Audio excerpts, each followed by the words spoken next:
welcome to the stage former Vice President Joe Biden and President Donald J. Trump. That's right, the legend has returned. I still don't know where the fuck I am. But on behalf of the voters, I'm going to ask you to please speak one at a time. The goal is for you to hear each other and for the American people to hear every word of what you both have to say. But wait, how else am I supposed to make fun of Joe when he says something stupid? And so with that, if you're ready, let's start. Wait, before we start, I'd like to read out a poem I wrote for Joe. And gee, that sounds a bit gay. Shut up, you're gay. Okay, it goes like this. Roses are red, violets are blue. Joey's incompetent, and he's also a big stinky poo. Vice President Biden, to you, how would you lead the country out of this crisis? You have 2 minutes uninterrupted. Before I answer that, I just gotta ask, is this a mask or somebody's underwear? Yes, Joe, it's the underwear of that young girl you molested. President Trump, this week you called Dr. Anthony Fauci, the nation's best-known infectious disease expert, quote, a disaster. You described him and other medical experts as, quote, idiots. Yes, because they said that the new Cyberpunk 2077 game is overrated. And it's not. Vice President Biden, your response quickly, and then we're going to move on to the next section. Well, my response is that the Cyberpunk 2077 game is overrated. Fuck you, Joe. I hope you catch a bad case of COVID. Just last night, top intelligence officials confirmed again that both Russia and Iran are working to influence this election. Both countries have obtained U.S. voter registration information, these officials say, and Iran sent intimidating messages to Florida voters. This question goes to you, Mr. Vice President. What would you do to put an end to this threat? You have 2 minutes uninterrupted.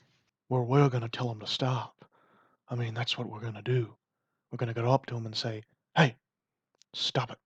For 2 elections in a row now, there has been substantial interference from foreign adversaries. What would you do in your next term to put an end to this? I would say nuke the fuckers.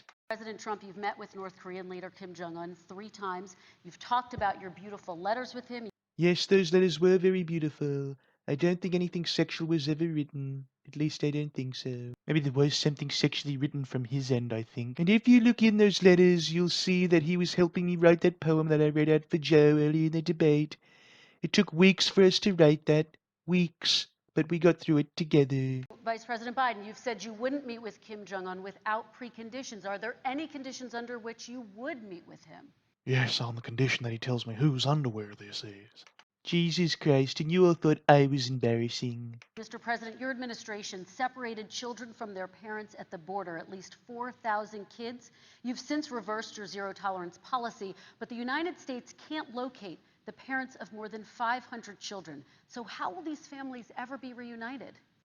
I don't know. I guess they won't. The Obama administration did fail to deliver immigration reform, which had been a key promise during the administration. It also presided over record deportations as well as family detentions at the border before changing course. So why should voters trust you with an immigration overhaul now? Well, because I'm good old Uncle Joe.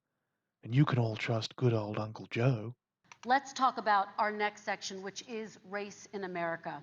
And I want to talk about the way Black and brown Americans experience race in this country. Mr. Vice President, in the next 2 minutes, I want you to speak directly to these families. Do you understand why these parents fear for their children? I love black people. President Trump, same question to you, and let me remind you of the question. I would like you to speak directly to these families. Do you understand why these parents fear for their children? I love black people too.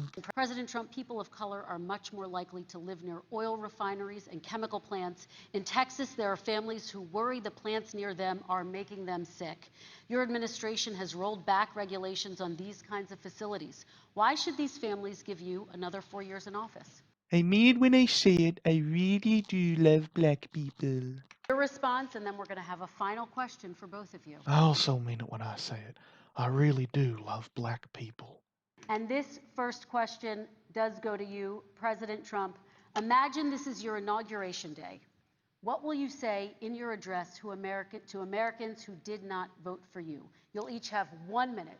You're all retards and you should be deeply ashamed. Vice President Biden, same question to you. What will you say during your inaugural address to Americans who did not vote for you? I would say that they're all Nazis and part of the Ku Klux Klan, just like the president was. Joe, I already addressed this in the last debate. I was trying not to be a wizard in Harry Potter.